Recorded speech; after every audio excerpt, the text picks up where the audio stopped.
goal of computing is not numbers, but insight. I don't care that f of 2 is equal to 4. I do care about the qualitative features of a function. Here's a graph of some random function I just made up.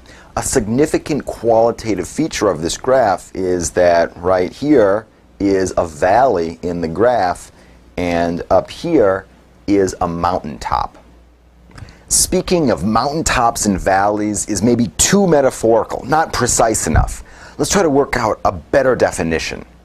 So instead of calling this a mountaintop, I'm going to call that a local maximum. Let's be even a little bit more precise. Let's suppose that that maximum value occurs at the input C, where the output is f of c. I'm going to call f of c the local maximum value of the function near the input C.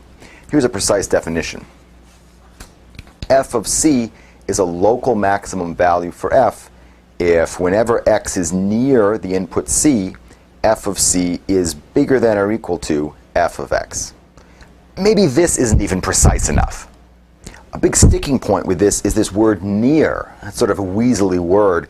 I can make this near precise, just like we've been doing with limits. I'll introduce some epsilon. So f of c is a local maximum value for the function f if there's some small number, that's what I mean by near, so that whenever x is near c, and by near c now I mean between c minus epsilon and c plus epsilon, this is really close to c if epsilon's real small. Okay, so that whenever x is contained in this interval, f of c is bigger than or equal to f of x. We can give a similar sort of definition for the valleys. Here's that same graph again, and I've highlighted a local minimum on the graph of this function. Near the input c, f of c is the smallest output for the function. A little bit more precisely, I'm calling it a local minimum value because whenever x is near c, f of c is less than or equal to f of x.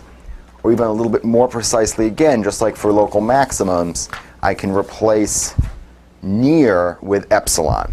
So f of c is a local minimum value for the function if there's some epsilon measuring the nearness, so that whenever x is between c minus epsilon and c plus epsilon, f of c is less than or equal to f of x.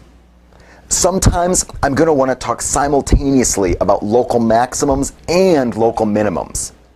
So we'll call either a local minimum or a local maximum a local extremum. And this is kind of a pretentious word, but it's just a word that we can use so we can talk about both of these concepts simultaneously because they actually share quite a few features in common. What if I want to talk about multiple extremums? Well, what if you wanted to talk about an octopus? Well, that's not really a problem. But what if you wanted to talk about two of these things? You might not call it an octopus, you might call it an octopuses now. But you'll find some people will get angry at you if you do that, and they'll want you to call these octopi. I probably don't really agree with them, but the same problem comes up with minimums and maximums and extremums.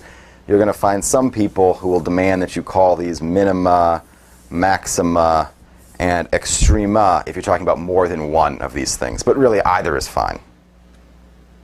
The word local here is really in contrast to the word global.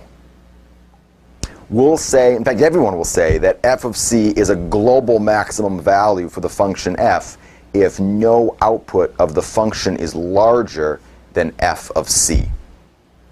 Maybe that's too cute of a way to say it. Here's a more precise way to say it. F of c is a global maximum value for the function if whenever x is in the domain of f, I'm only going to be considering inputs in the domain, of course, then f of c is bigger than or equal to f of x. Do the same deal for minimum values. F of c is a global minimum value for the function if whenever I've got a point in the domain, f of c is less than or equal to f of x. One subtle thing to point out here is that I'm not claiming, say, for global maximum values that this is the biggest output of the function.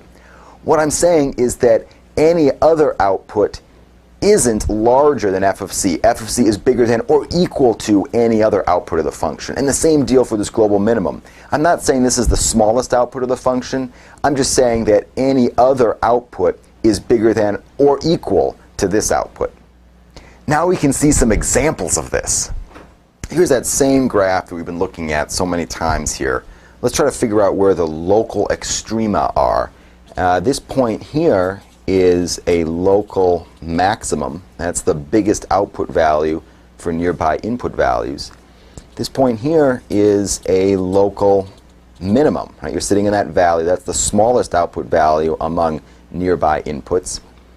And up here is another local max. And this local maximum is also a global maximum. I mean, if you're really assuming that this graph just continues down to the left and the right hand sides. You should also note that if you really believe this thing continues down like this function has no global minimum. Nobody's promising you that there is a global minimum or a global maximum. But in this case, there isn't one. There's no global minimum. There can definitely be multiple local maximums, but there can also be multiple global maximums.